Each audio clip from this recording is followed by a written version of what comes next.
Hablábamos hace un ratito que el fin de semana habían pasado muchísimas cosas a nivel nacional, pero también en los últimos días, en las últimas horas, están sucediendo cosas a nivel internacional. En este caso, en Siria nos vamos hacia allí, hacia Medio Oriente, para conocer un poco qué es lo que está pasando con este conflicto, con esta huida, podemos decirlo de esa manera, del presidente sirio del poder. 13 años de guerra civil. Bashar al-Assad, el ahora expresidente ya, podemos decir, sirio. Pero bueno, para hablar un poco sobre el tema, para entender un poco la situación y lo que está sucediendo, estamos en comunicación telefónica con Paulo Bota. Él es analista internacional, miembro del Centro de Estudios de Emiratos Árabes Unidos. Paulo, acá Diego te saluda desde Radio Sí. ¿Cómo estás? Buen día.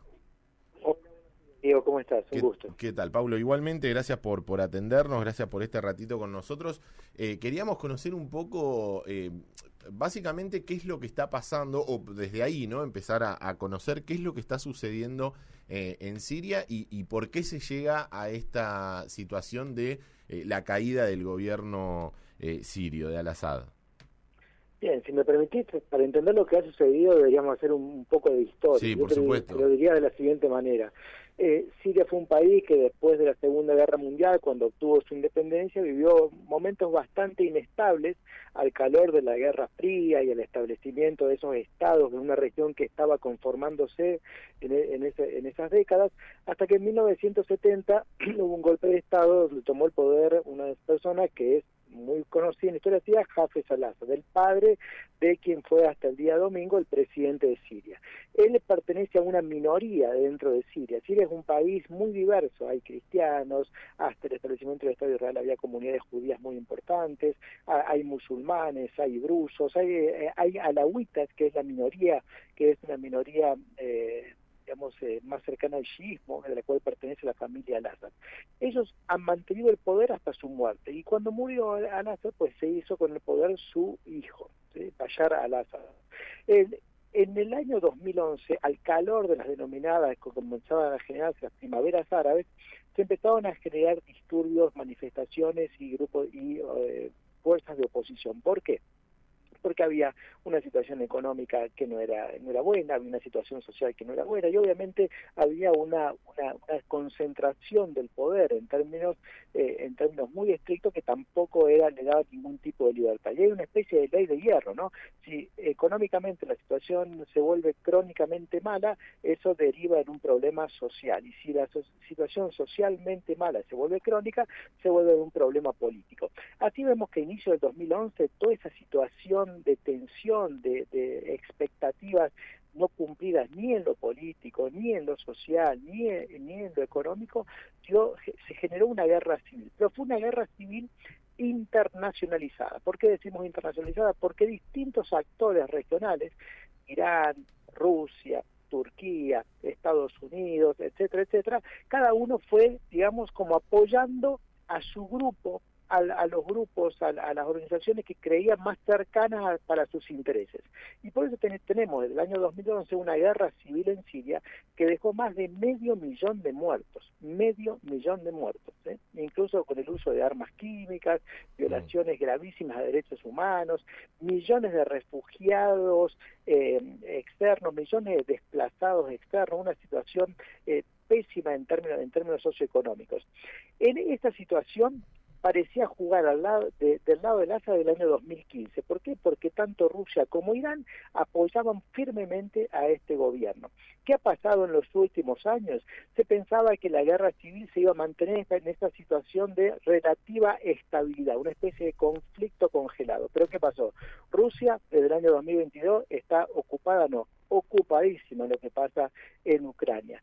Irán, por su parte, enfrentando al Estado de Israel, viendo como sus aliados como Hamas o Hezbollah están siendo verdaderamente castigados duramente por Israel. Por lo tanto, ¿qué tenemos? Los grandes apoyos de Siria han desaparecido. Y por cierto, además, fuera poco, pues tenemos a Estados Unidos en un presidente que se está yendo gobierno en pocas semanas, con también poca capacidad de tomar decisiones de política exterior, y un gobierno como el de Al-Assad que creía que ya había ganado y que por lo tanto ya no podía,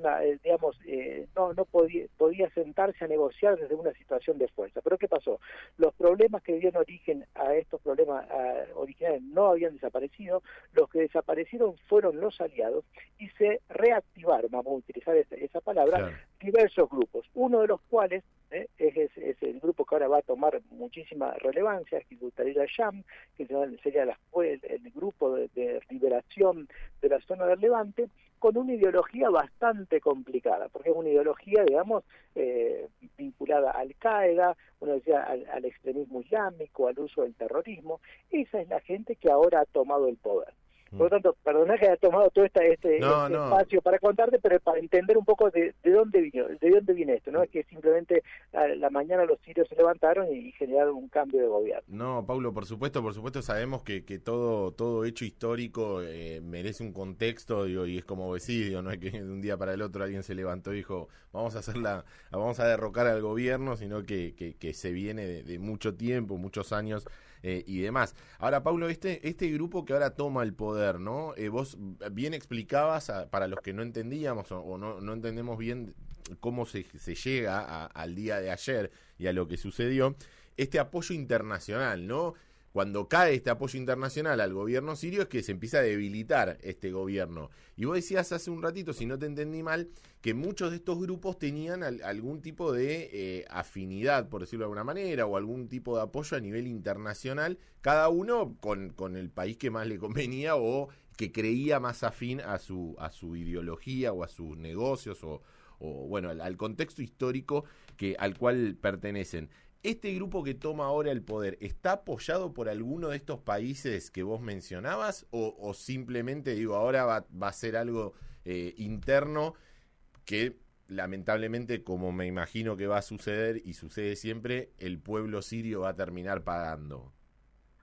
Bueno, este grupo particular, e incluso su líder, por ejemplo, está en el listado de personas buscadas consideradas terroristas por parte de los Estados Unidos. Lo que estamos viendo habrá que ver si en los próximos meses o semanas sigue estando en ese lugar o por el contrario es, digamos, aceptado en el concierto internacional.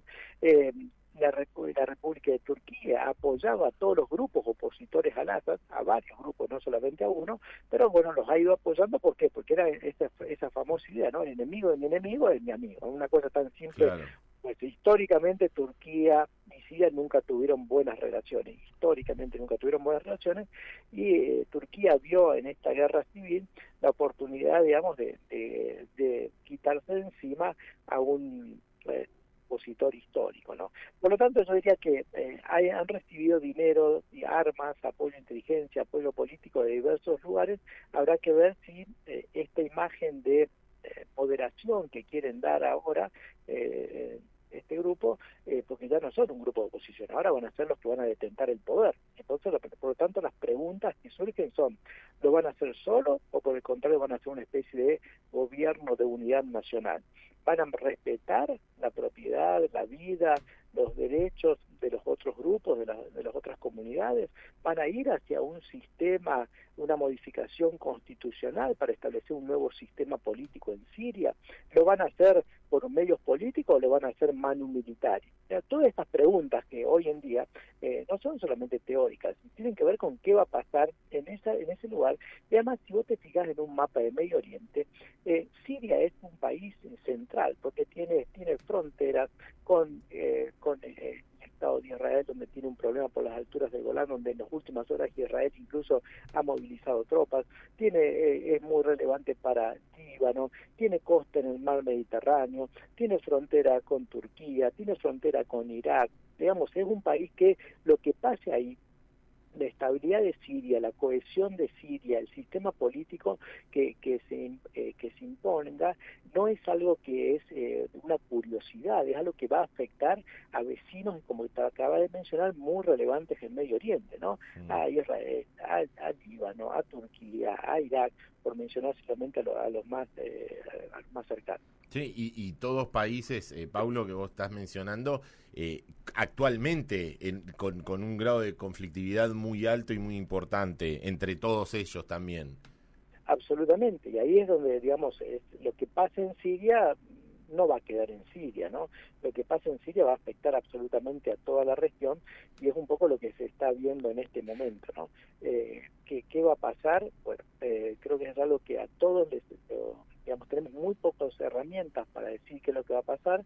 Esto no se trata simplemente de hacer una especie de apuesta, va a pasar esto, va a pasar aquello, Claro, claro. sino que hay muchos elementos que no tenemos, no sabemos exactamente qué es lo que está pasando. Paulo, ya liberándote, obviamente agradeciéndote mucho este rato con nosotros, seguramente cuando pasen los días, pasen las semanas y empecemos a ver justamente esto, ¿no? Cómo se van dando los hechos y qué es lo que va sucediendo, seguramente te volvamos a llamar y a molestar para entender un poco más qué pasa, digo, y la situación que se va a ir viviendo día a día. Te agradezco mucho este ratito con nosotros, gracias por tu tiempo. Por favor, muchas gracias a ustedes, estamos en contacto. Muchas gracias. Charlábamos con Paulo Bota, analista internacional y miembro del Centro de Estudios de Emiratos Árabes Unidos. Emiratos Árabes Unidos.